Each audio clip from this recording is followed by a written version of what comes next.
Hello everyone, नमस्कार। विद्याधन classes में आप सभी का स्वागत है। आज की इस क्लास में हम डिस्कशन कर रहे हैं शिक्षण सूत्रों के बारे में। शिक्षण सूत्र में हम जो सूत्र डिस्कस करेंगे वो है आपका मनोवैज्ञानिक से तार्किक की ओर। जैसा कि शब्दों से ही विदित है, मनोवैज्ञानिक और तार्किक। मनोवैज्ञानिक एक ऐसा शब्द है जिसमें बच्चों के कार्य व्यवहार को दर्शाने वाले जो भी टर्म्स हैं, जो भी कॉन्सेप्ट्स हैं, उनको समझकर तर्क की तरफ, रीजनिंग की तरफ, लॉजिकल रीजनिंग की तरफ बच्चों को ले जाना ही मनोवैज्ञानिक से तार्किक की ओर शिक्षण सूत्र समझाता है। अगर हम क्लास को सफल बनाना चाहते हैं और क्लास को सफल बनाने के लिए शिक्षण को सही तरीके से करना बहुत ज़रूरी है। आप कितने विद्वान हैं, आपका शैक्षणिक स्तर कितना उच्च है, इससे फ़र्क नहीं पड़ता। फ़र्क पड़ता है कि आपने किन किन शिक्षण सूत्रों का कैसे प्रयोग किया। इसलिए ज़रूरी हो जाता है कि आप जो पढ़ा रहे हैं बच्चों के मानसिक स्तर को समझ के पढ़ाइए। जो बहुत विद्वान व्यक्ति होते हैं ना, उनको दिक्कत होती है बहुत छोटे बच्चों को पढ़ाने में, क्योंकि वो अपने लेवल से नीचे उतर नहीं पाते हैं और बच्चा उनके लेवल का हो नहीं पाता है।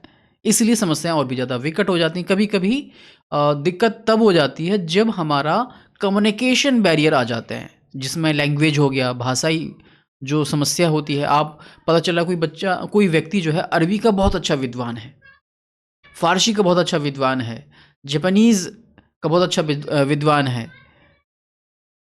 लेकिन और जो रीजनल लैंग्वेज होती हैं, हमारे देश में बहुत सारी भाषाएं हैं, 12 भाषाएं मुख्य तौर पे हम जो है देखते हैं। और अगर देखा जाए, कोई साउथ का व्यक्ति आता है और हिंदी भाषी क्षेत्र में आता है, उसको हिंदी नहीं आती है और वो अपनी भाषा में उसको पढ़ाने का प्रयास करता है, तो कितना भी विद्वान हो, हमारे क्षेत्र का बच्चा नहीं समझ पाता है। क्यों? क्योंकि उसको जो कम्युनिकेशन बैरियर बन रहा है वहाँ पर। इसीलिए ज़रूरी हो जाता है कि जिस तरीके से हम बच्चे को पढ़ाना चाहते हैं, उनकी बातों को समझें, उनके व्यवहार को समझें, उनके मनोमस्तिष्क तक जाने का प्रयास करें। जब तक हम उनके बच्चों के मन तक नहीं पहुँचेंगे, तब तक हम जो है तर्क के माध्यम से बच्चों को नहीं पढ़ा सकते। इसलिए ज़रूरी हो जाता है कि हम सबसे पहले उनकी रुचियों को समझें कि बच्चा किन किन बातों में इंटरेस्ट रखता है, उनके रुझानों को समझें, मनोवैज्ञानिक तरीके से उसको समझने का प्रयास करें, फिर उसको पढ़ाएं। कभी कभी होता क्या है कि हम पढ़ाना बहुत कुछ चाहते हैं पर बच्चे को समझ नहीं आ रहा है। क्यों नहीं आ रहा है? क्योंकि बच्चे की जो समस्या है, उस समस्या को आप नहीं समझ रहे हो। अगर आपने उस समस्या को समझ लिया तो आपका शिक्षण सफल हो जाता है। क्यों? क्योंकि हो सकता है कि बच्चे को सर्दी लग रही हो, बच्चे को कम दिखाई दे रहा हो। तो ऐसी स्थिति में क्या करोगे आप? बच्चों को सर्दी लग रही है तो जो स्कूल के द्वारा जो यूनिफॉर्म उपलब्ध कराई जाती हैं उनको उपलब्ध कराइए। साथ ही साथ उसको कम दिख रहा है तो आगे की तरफ बैठाइए। बहुत सारी स्थितियाँ ऐसी आ जाती हैं कि बच्चे कह नहीं पाते, समझ नहीं पाते कि लेट आ रहा है तो वो पीछे बैठ रहा है। तो ऐसी स्थिति में कभी कभी क्या होता है कि वो नहीं समझ पाता कि उसकी आंखों में कोई प्रॉब्लम आ रही है, उसके कानों में उसे कम सुनाई दे रहा है तो उसे प्रॉब्लम आ रही है। तो ऐसी स्थिति में भी हमें समझना होगा कि बच्चा हमसे क्या चाहता है। तो ऐसी स्थिति में हमने समझ लिया मनोवैज्ञानिक तरीके से, तो हम उसको अपनी बात को समझा ले जाएंगे और उसको साइकोलॉजिकल टू लॉजिकल टर्म्स में समझा देंगे। तो यही बात ज़रूरी हो जाती है कि बच्चे को समझाने के लिए हम जो है उसके मानसिक विकास के साथ साथ उसके जो कार्य व्यवहार हैं उसको समझें कि बच्चा हमारी बात को सुन रहा है या नहीं सुन रहा है। अगर नहीं सुन रहा है तो क्यों नहीं सुन रहा है?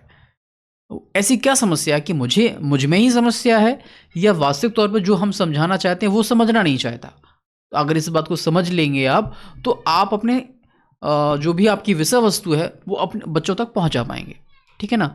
तो ये था आपका साइकोलॉजिकल टू लॉजिकल शिक्षण सूत्र, मैक्सिम्स ऑफ टीचिंग।